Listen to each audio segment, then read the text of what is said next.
Assalamualaikum warahmatullahi wabarakatuh. Halo anak-anak, kembali lagi dengan Bu Evrita. Hari ini masih semangat belajar kan? Semangat dong. Nah anak-anak, hari ini kita akan belajar lagi ya.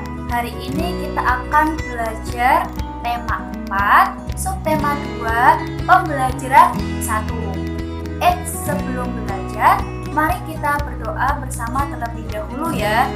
Doa dimulai. Selesai. Nah, sebelum kita memulai pelajaran lagi, jangan lupa buku tematik dan alat tulisnya disiapkan ya anak-anak.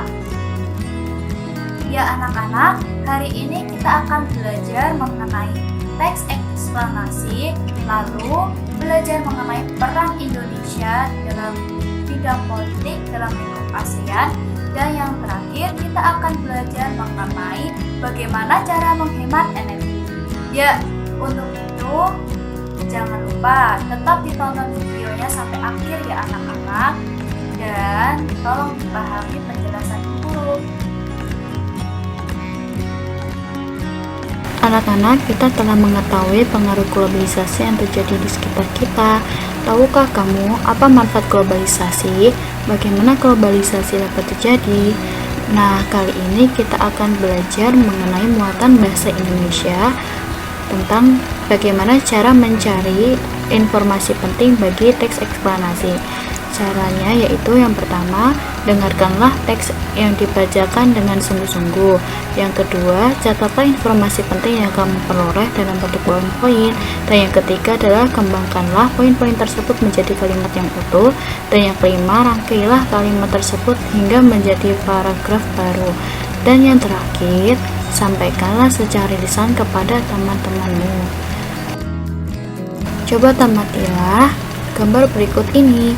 Bagaimana pendapatmu tentang Menteri Retno Marsudi yang menjadi salah satu pembicara di tingkat menteri dalam forum pertemuan ekonomi Asia Pasifik yang terjadi di Manila, Filipina, 17 November 2015. Nah, setelah mengamati foto tadi, coba kita jawab pertanyaan ini. Yang pertama, bagaimana berita tentang pertemuan tingkat menteri APEC tersebut dapat disiarkan ke semua negara di berbagai belahan dunia? Jawabannya, ada berbagai cara yang dapat ditempuh untuk menyiarkan pertemuan tersebut ke semua negara di berbagai belahan dunia. Berikut beberapa di antaranya. Yang pertama, berita dapat disebarkan melalui media cetak maupun elektronik, seperti surat kabar berita di televisi, majalah, pamflet, dan berbagai media lainnya. Yang kedua, berita dapat disebarkan melalui siaran radio, baik melalui siaran radio konvensional maupun siaran langsung radio dengan memanfaatkan teknologi internet. Yang kedua, apa manfaat globalisasi terhadap kerjasama Indonesia dengan negara-negara di Asia dan di dunia? Nah, manfaat yang diperoleh dengan adanya kerjasama dengan bangsa Asia dan dunia bagi Indonesia berdampak pada beberapa sektor. Sektor-sektor tersebut antara lain ekonomi sosial, pendidikan, dan budaya. Anak-anak silahkan buka buku tematik kalian dan di situ terdapat teks eksplanasi. Nah, tolong dibaca teks eksplanasinya ya anak-anak. Nah, informasi penting yang ada di dalam teks eksplanasi tersebut antara lain paragraf pertama atau topik masalah yang berisi hampir semua kegiatan manusia di era globalisasi membutuhkan energi listrik, dan energi listrik ternyata memiliki dampak negatif jika digunakannya secara berlebihan. Kemudian paragraf kedua atau deretan penjelas. Dampak dari pemborosan energi diantaranya adalah pemanasan global, Pemanasan global mengakibatkan cuaca tidak teratur dan musim panas yang berkepanjangan. Manusia terancam habitatnya akibat pemanasan global. Kemudian paragraf ketiga atau deretan penjelas. Untuk menghindari pemanasan global dapat dilakukan yaitu dengan melakukan sikap hidup hemat listrik. Contohnya adalah dengan memilih peralatan hemat energi dan mematikan semua peralatan listrik yang tidak terpakai. Kemudian paragraf keempat yaitu simpulan dan pesan atau pendapat pribadi penulis. Dengan hemat energi listrik berarti kita telah menyelamatkan bumi kita secara nyata. Ya anak-anak, kali ini kita akan belajar mengenai kerjasama negara anggota ASEAN di bidang politik. Negara ASEAN memiliki sistem pemerintahan dan kehidupan politik yang berbeda. Namun, perbedaan itu tidak menghalangi negara ASEAN untuk menjalin kerjasama di bidang politik. Nah, salah satu contoh bentuk kerjasama ASEAN di bidang politik adalah ASEAN Political Security Community yang biasa disingkat APSC atau Masyarakat Keamanan Anggota ASEAN.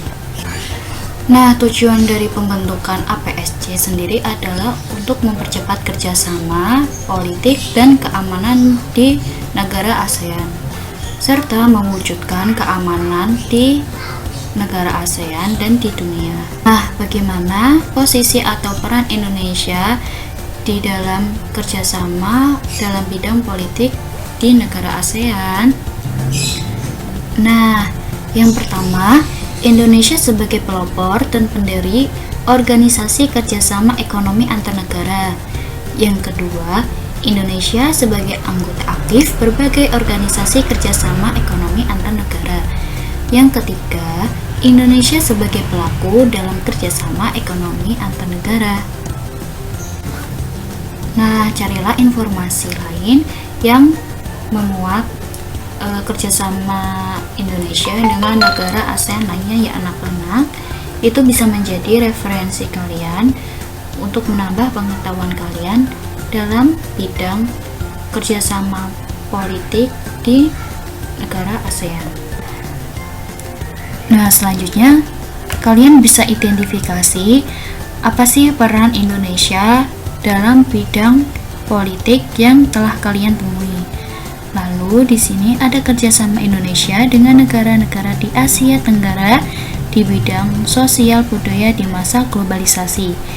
Bentuk kerjasamanya dalam bidang politik antara lain: yang pertama, mempererat hubungan politik melalui pertukaran duta dan konsul.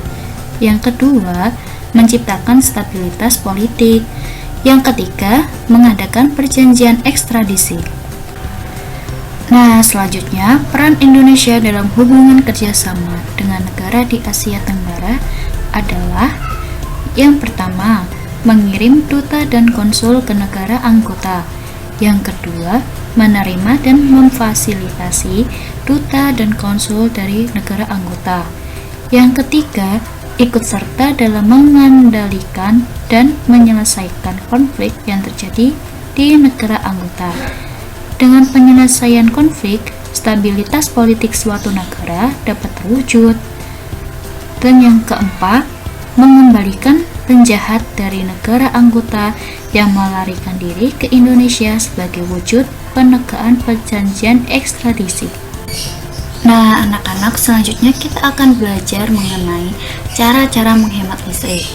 Tentunya, manusia saat ini membutuhkan banyak listrik, dan mereka juga harus memiliki kewajiban bagaimana cara menghemat energi listrik tersebut.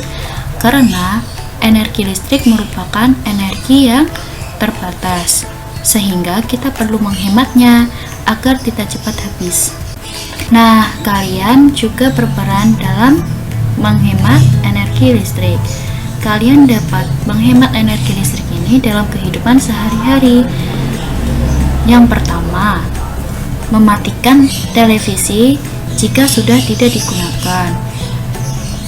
Yang kedua, mematikan kipas angin atau pendingin ruangan ketika udara sudah sejuk. Yang ketiga, mencabut kabel dari stop kontak apabila sudah tidak digunakan. Yang selanjutnya, jangan biarkan kabel pengisi laptop atau handphone tertancap di stop kontak semalaman. Kemudian mengganti lampu dengan daya yang lebih kecil. Kemudian mematikan saklar lampu ketika ruangan sudah cukup cahaya. Bagaimana penggunaan energi listrik di masyarakat Indonesia? Bagaimana dampaknya pada lingkungan hidup? Ayo cermati potongan berita berikut. Belakangan ini banyak bermunculan masalah pemborosan energi. Masalah pemborosan energi secara umum sekitar 80% disebabkan oleh faktor sumber daya manusia yang kurang memahami dampak dari pemborosan energi bagi kelangsungan hidup anak cucu kita mendatang. Selain disebabkan oleh manusia, ada pula 20% disebabkan oleh faktor teknis.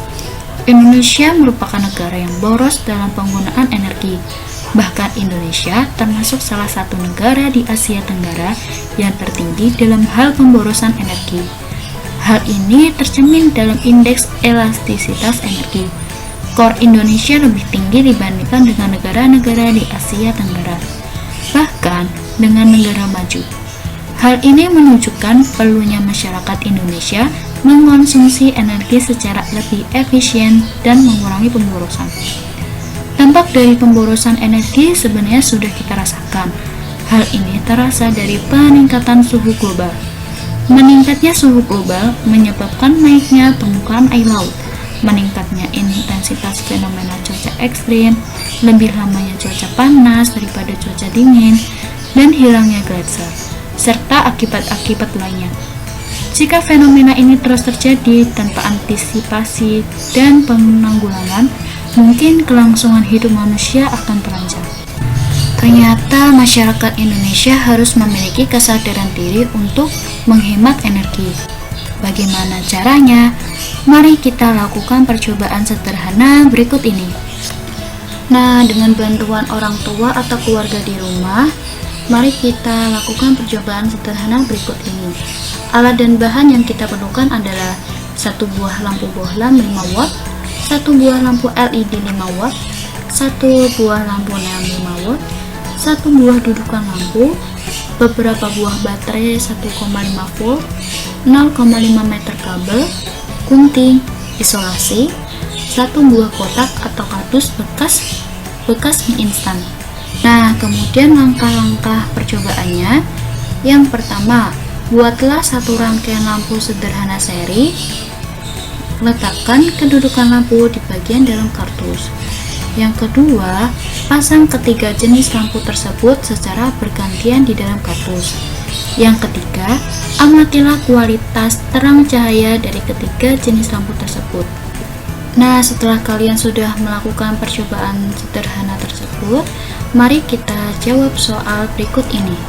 Yang pertama, lampu mana yang memiliki kualitas cahaya paling terang? Nah, tentunya lampu LED.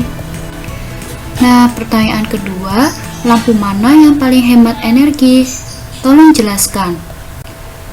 Nah, jawabannya adalah lampu LED. Karena dengan daya atau watt yang sama, lampu LED mampu menyala lebih terang. Artinya, jika kita memilih lampu neon atau bohlam, maka kita harus memilih lampu dengan watt yang lebih besar untuk menyamakan tingkat cahaya yang dihasilkan lampu LED. Nah, berdasarkan percobaan yang sudah kita lakukan, anak-anak itu dapat membuat laporan hasil percobaan yang bisa kalian contoh di buku tematik kalian. Kemudian mari kita simpulkan tentang percobaan sederhana lampu hemat energi yang sudah kita lakukan. Kesimpulannya adalah lampu LED merupakan lampu yang menyala paling terang, sehingga lampu ini juga yang paling hemat dikarenakan dengan daya atau watt yang sama, lampu LED mampu menyala lebih terang. Ya, demikian pembelajaran kita hari ini. Untuk selanjutnya itu akan memberi tugas kepada kalian untuk merangkum materi yang telah Ibu sampaikan tadi. Dan jangan lupa tetap latihan soal untuk mengasah skill kalian. Sebelum Ibu tutup pembelajaran kita hari ini, mari kita simpulkan bersama apa yang telah kita pelajari hari ini. Ya, kita tadi sudah belajar mengenai teks eksplanasi, peran Indonesia di bidang politik dalam bentuk ASEAN, dan yang terakhir bagaimana cara menghemat energi listrik. Ya, dengan demikian pembelajaran kita hari ini selesai. Apabila Ibu memiliki banyak salah, Ibu mohon maaf ya anak-anak. Wabillahi taufiq wal hidayah. Wassalamualaikum warahmatullahi wabarakatuh.